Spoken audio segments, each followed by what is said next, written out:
Might be.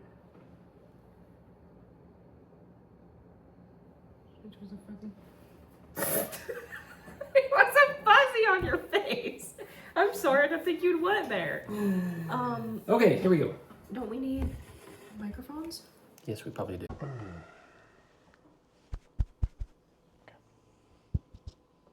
Ready? Yeah, I'm ready if you're ready. Are you ready? Hey guys, Richard here. This is eBike Reviews and Adventures, and this is our first ever Q&A and comment video. I don't know that I have any comments. Let's do that again. I can find some real quick. That's okay. Hey guys, Richard here. This is eBike Reviews and Adventures, and this is our first ever question and answer video. And this is Emma. Emma.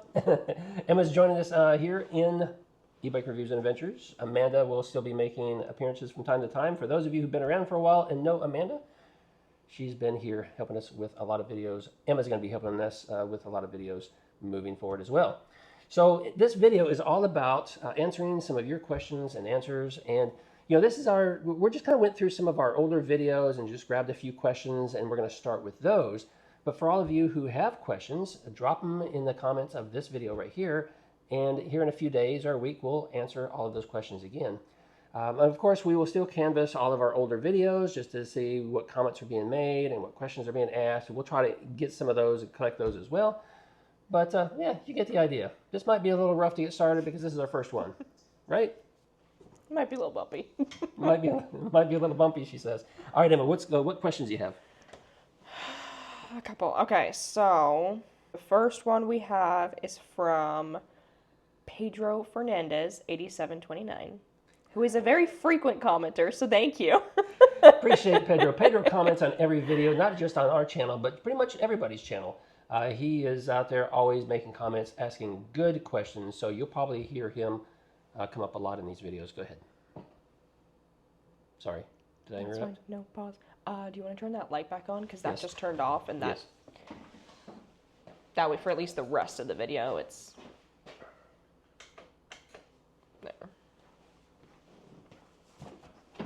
That's kind of why I was like sitting there and just like pausing, so Yeah. I would like cut that part out. And Yes.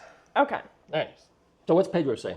So Pedro said on, I think it was one of your Meet One trike videos, he said, the crank forward design is another big plus for this trike. Rich, are they going to send you the less expensive model for reviewing and to allow folks to try it out at your place? Hey, very good question. Appreciate that, Pedro. So Meet One is our newest trike. It's also a new company that we just kind of connected with just as they were launching their first trike. And they sent us the Meet One Tour, which is the largest, most expensive model that they have. And they have a slightly smaller, more budget-friendly model as well. And they have agreed to send that to us. So we're supposed to be getting that when it gets back in stock sometime late January. And when we do, we'll be bringing you those videos. Okay. And then another comment from Pedro. Pedro also asked, can you fold the handlebars down in order to transport it inside an SUV or wagon, even if it means loosening up the bolts? That is correct. So yes, on the Tour model, you can definitely fold the handlebars down. It requires you to loosen up the 4 bolts that hold on to the handlebar. But just be aware, you know, this trike isn't designed for easy transport. It's not something you can just easily toss into the back of your truck or SUV in order to take it somewhere, because it's 183 pounds. So significantly heavier than, say, something like the Electric brand or the Mooncool brand trikes that are, you know, come in right around 80, 90, 100 pounds. So just keep that in mind, that significant weight is there, and that, you know, it's going to be a lot harder to manhandle this thing. Even if you use ramps or something, kind of pushing it up and getting it in there, could be a little difficult. Okay. Then we have Jerome Waits, 5364. Jerome, yep. Hey, Rich, are those 20x4 or 20x5 tires? Yes, on the Tour again, the Meet One Tour, those are 20x4 tires, more of a street tire, motorcycle tread kind of thing. And I really like them. We've already tested them recently where we're going up a grassy knoll, actually a grassy hill, and it performed well. I was a little concerned that maybe it'd start slipping in the grass, but it performed well because it has 2 motors on that thing. But they are 20x4, Jerome.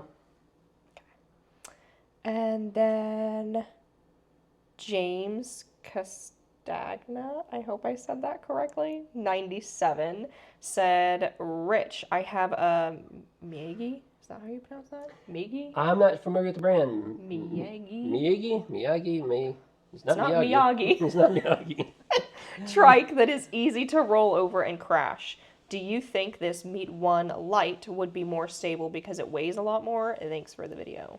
Absolutely. First of all, I'm not familiar with your brand trike, but I can tell you that up until right before we got the Meet 1, the most stable trike we have tested on this channel was the Mooncool TK1.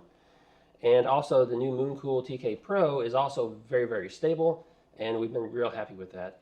But now that we have the Meet 1 trike, that is even more stable than those because, again, yes, the weight at 183 pounds, it's a little hard to get it up on one wheel in order for it to continue to topple on over. We've already released a couple little videos, just us zipping around a little bit, and you can kind of see how we can make turns rather quickly, and it doesn't even want to lean. It's real stable. However, we will be doing a stability test. Typically, we do that in our full review video when we do trikes. The company has asked me to hold off on the full review, so we're not going to be doing a full review until sometime mid-January probably. So what we've been doing since then is putting together a couple of these little 2-3 minute videos just to kind of show you specific little things. So if you've missed those, make sure you go out there and look for them on our website. Yeah. But we will be releasing one of those videos to show you just how stable it is. Yeah. I was going to say, I do think it's also not just the weight of the bike, but I do think it's just the framework in general. The framework in general is, Yes. I feel like, unlike any other bike, like you just have a lot more. It's so rigid and sturdy, there's no flex. And some Yeah. bikes, you actually see it kind of flex a little bit, especially Yeah. when you're going down the road on a bike or something, you can see the frame flex. Right. There is no flex. And also, I should have mentioned, Emma, because it's a recumbent style, you sit just a little bit lower. Yeah. Since you have your feet out in front of you a little bit. So you're Right. not quite as tall, so you don't have Right. that higher center of gravity like you Yeah. do on some traditional trikes. So, all in all, more stable. Yes, all in all more stable. Okay, Doug Manson said, nice looking, but my E310 really fits me well and folds nicely. What do you do with all of those other bikes? LOL. Keep up the videos. All right, Doug. Hey, appreciate it. You know, we had the E310 on this channel as well, and that's one of the few bikes that we actually purchased. When it first came out, I purchased it because I thought it'd be a great trike for my wife, based on the specs that we saw, and there were no reviews out there on it because it was a brand new product. As it turned out, we ended up not keeping it, primarily because it's so narrow in the rear end, or at least the first generation was really narrow. It's only like 29 inches, and it was a bit tippy, so we ended up not keeping it. But getting back to your question about what do we do with all these bikes, you know, we get asked that a lot. And as a YouTube influencer channel, you know, companies send us these bikes, so we talk about them, make videos about them, answer questions about them.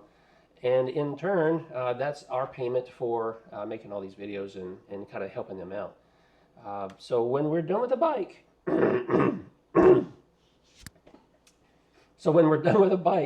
what we typically do is sell them off. And unfortunately, we don't ship because it's just too cumbersome to take them apart, put them in a box, make them fit, and it costs about $300 to ship them across country for, you know, even the smallest of bikes. So we only sell them to folks that are in our local area. We've got a brand new website called Florida E-Bike Adventures, and we will be keeping all of our for sale bikes listed there. And we have a newsletter where you can sign up on if you're in the Florida area.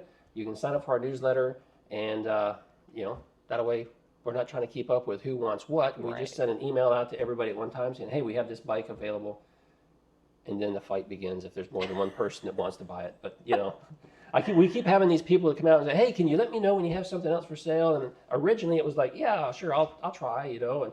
But we're trying to provide a better service by saying, hey, sign up for the newsletter. And we don't send spam. It's strictly an email about what's for sale. Right. Let's see. Oh, we have a second Doug. Okay, so Doug Blunt said, I'm looking for the URL for your website. I see it in the transcripts, but nothing comes up. Have you launched it yet? Oh, interesting. Well, not sure why he didn't find it, but yes, it has been launched. Yeah. And again, it's floridaebikeadventures.com. Okay. Thanks, Doug. All right, so Daniel Becker, 9836, said, I just checked out Meet 1 folding trike for $1,250. It has all the features of this trike, but with a smaller frame and lower price. Will you do a review on the smaller Meet One folding trike? Could this model blow Mooncool TK Pro out of the water? Well, Doug, we kind of touched on that already just a little bit. Yes, we will be getting that model end of next month. Now, whether or not it will blow the TK Pro out of the water, unfortunately, right now, pretty much anything can blow the TK Pro out of the water because the Mooncool TK Pro has a defect. The company is working through that defect, and all future bikes coming out of the factory will be fixed. So I would expect maybe in February or so they'll have all the fixes in place. But getting to the heart of the matter, what you're asking for, I don't know, because even though the Meet One is a very well-spec'd trike, what we don't know is just how stable it's going to be. And that's pretty much the number one thing everyone is concerned with when we talk about trikes. And until we get our hands on it and test it and see, then we'll know. I can tell you based on quality of the tour model, yeah, the quality is there, and we're hoping it's going to be there on this smaller trike as well.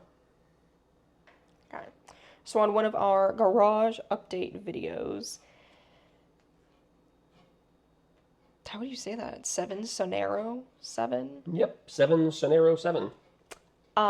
Asked, what does your homeowner's insurance carrier think about all those e-bike batteries in your garage? We don't tell them. So if our house burns down to the ground and they come out here, they'll just, we're an enthusiast and we have e-bikes in our garage. So what can I tell you? Are they going to charge me more? I don't think they would charge us more just because we have e-bike batteries in the garage, even though we have a ton of them. I don't think it's any of their business, so we'll see. No worse than like a car or like a golf cart Yeah, or if we ATV. had a Tesla with a huge battery sitting here in the garage, I mean, that's known for catching on fire catching and having on fire issues. all the time. Okay. So yeah, I'm not sure. Nothing I'm really too concerned about. I mean, yeah, it has crossed my mind, but primarily just for safety of us and the family, and so we're careful with how we handle the batteries. We're careful with how we charge them and when we charge them, that sort of thing. But other than that, I'm not too worried about it because most batteries these days are relatively safe. It's kind of a rare incident that you hear anything about e-bike fires. Right. So. All right. So we also have just some generic questions. kind of questions. Yeah. So here's a couple questions that we threw in there ourselves because they are pretty commonplace, and that is, what is your favorite e-bike? So my favorite e-bike most of all last year was the Magicycle Deer 20-inch, okay? And I've got something close to 30 videos on that bike because I rode it constantly, and I really like that bike a lot. And we ended up moving away from that brand for a while and started looking at some other options, looking for something new. And I'll be honest with you, I haven't found anything that was something that was just that, love this bike. Right. Until about a month and a half ago, my buddy Rick came over and to show me his brand new fabulous bike, actually Furious brand bike, and I rode it.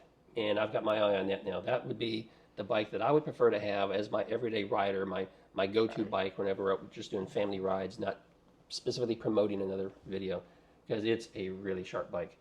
But we'll see. Maybe we'll get that at some point. Maybe we won't. Don't know. Next question. Okay, and then what is the best e-bike brand? So there isn't a best e-bike brand, okay? Unfortunately, there's just not a company out there that we can say, hey, this is the number one brand you want to spend your hard-earned money on. There's good brands out there. There's good brands that are strong in some areas and weak in others. One brand comes to mind that is really good, though, is Electric, because they are a U.S.-based. They have U.S.-based customer service. They're very affordable bikes compared to other bike brands. Their customer service is just really outstanding, so you have a little bit of a problem at all. They're quick to send you parts. I'm not a fan of some of their styles, okay, but I do like some of their products. There are other companies that have better warranties, like the Meet One brand that we just started working with, 5-year warranty. Okay, that's just unheard of in the e-bike market because most companies have just 1, maybe 2 years. Another company that we work a lot with is 630. Well, they're the best for their return policy, okay? Yeah. They will pay for the shipping. If you don't like the bike, they pay for the shipping to return it, and they don't charge you a restocking fee. Okay, so they're best in that category. Their bikes are okay. They're not the top quality as we've seen, some other brands, but still a good company, and they're U.S. based. So there's a lot of different categories. There's a lot to consider when you think about, hey, what's the best bike brand? There isn't any single best bike brand. Yeah. It's kind of like asking what's the best type of food out there. Yeah. It all depends on your taste, depends on what you what like. you like, depends what you don't on- like. Yeah. How you plan to use the bike, what style of bike. Yeah. A lot of things to consider. Okay, so what accessories do you put on all of your e-bikes? So all of last year, no, when I say last year, I'm talking about 2023. We're at the end of 2024, okay, and maybe part of the beginning of this year.